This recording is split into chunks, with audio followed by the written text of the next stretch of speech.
ഇവരെല്ലാം എന്തിനാണ് ഇങ്ങനെ നോക്കുന്നത്? ഈ ചെക്കൻ എന്താണ് ഇവിടെ കാണിച്ചു കൂട്ടുന്നതെന്നും അറിയണമെങ്കിൽ പോയി കണ്ടിട്ട് അതിരാവിലെ തന്നെ പെയിന്റ് പാട്ടയും പെട്ടിയും കിടക്കയായിട്ട് ഇറങ്ങിയതായിരുന്നു ഇവന്റെ കൂടെ. നോക്കിയപ്പോ അതാ റോഡിൽ ലാൻഡിംഗ് ഗിയർ ഓണാക്കിയ ഒരു ഫ്ലൈറ്റ് മുട്ടേണ്ട വാതിൽ പോയി മുട്ടി കയ്യിലില്ലാത്ത ഈ സാധനം വാങ്ങി അതിന്റെ ഭംഗി ആസ്വദിച്ച് മുകളിലെത്തിയപ്പോ ഒരു പ്രശ്നം.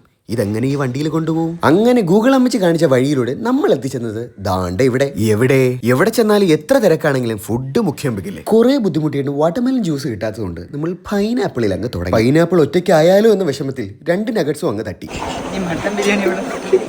ഇതാണ് കല്യാണ പെണ്ണിന്റെ സുന്ദരനായ ആങ്ങള ഫിറോസ് ഖാൻ. ആ തീപ്പൊരിക്കിടയിലൂടെ തെലുങ്ക് സ്റ്റാറിനെ പോലെ നടന്നു വരുന്ന ആളാണ് നമ്മുടെ കഥാനായകൻ. ചെക്കൻ എത്ര എത്തിവലിങ്ങി നോക്കിയിട്ട് പെണ്ണിനെ കാണാൻ വിടൂലട എന്ന മട്ടിലായിരുന്നു ഫോട്ടോഗ്രാഫർമാർ. അങ്ങനെ അവർ രണ്ടുപേരും സ്റ്റേജിൽ എത്തിയപ്പോൾ ഞാൻ എന്റെ പരിപാടി അങ്ങ് തുടങ്ങി. വരയ്ക്കണ്ടേ, വരച്ച് തീർക്കണ്ടേ. ടീമേ നിന്ന് ഡാൻസ് കളിക്കുമായിരുന്നു ഞാൻ. താഴെ ഒരുത്തവൻ നെഞ്ചു പൊട്ടിയെന്ന് വരയ്ക്കുകയാണെന്നുള്ള കാര്യം ഓർക്കാതെ കേക്ക് കട്ട് ചെയ്യായിരുന്നു രണ്ടുപേരും. ആ വിഷമത്തിൽ ഞാൻ 2 വരെ കൂടുതൽ വരച്ചു. എന്നാൽ പിന്നെ നമുക്ക് പെയിന്റിംഗ് പരിപാടി അങ്ങ് തുടങ്ങാം. ആദ്യം നമുക്ക് പുയ്യാപ്പിളയുടെ മുഖത്ത് നിന്ന് അങ്ങ് തുടങ്ങാം. വരയ്ക്കുന്നതിനിടയ്ക്ക് ഈ ചെക്കൻ വന്ന് ചിരിച്ചപ്പോൾ ഞാൻ ചിരിച്ച ചിരി അഹങ്കാരം കൊണ്ടാണെന്ന് ആരും തെറ്റിദ്ധരിക്കരുത് പ്ലീസ്. വരുന്നടാ റൊമാൻസ് വരുന്നടാ എന്ന് പറഞ്ഞപ്പോൾ റൊമാൻസ് വരുത്താതെ ഇന്ന് വരയ്ക്കടാ എന്നായി എന്റെ കൂട്ടുകാരൻ. അങ്ങനെ 2 മണിക്കൂറത്തെ കുത്തിനിൽപ്പിന് ശേഷം നമ്മൾ വരച്ചു തീർന്നിരിക്കുകയാണ് സുഹൃത്തുക്കളെ. അങ്ങനെ പെണ്ണിനെയും ചെക്കനെയും വരച്ചത് അവർക്ക് കൈമാറുന്ന അസുലഭ മംഗള മുഹൂർത്തത്തിനാണ് നിങ്ങൾ സാക്ഷ്യം വഹിച്ചുകൊണ്ടിരിക്കുന്നത്. ഇതിന്റെ ഫുൾ വീഡിയോ കാണാനായി യൂട്യൂബിൽ പോവാം, മെസ്സി മിഡാസ് എന്ന് അങ്ങ് സെർച്ച് ചെയ്യുക. പ്ലീസ് ഇതുപോലെ മിനി വ്ലോഗ് വേണമെങ്കിൽ please do comment yes in the comment section. അപ്പോൾ ശരി എന്നാ, ഓക്കെ ബൈ.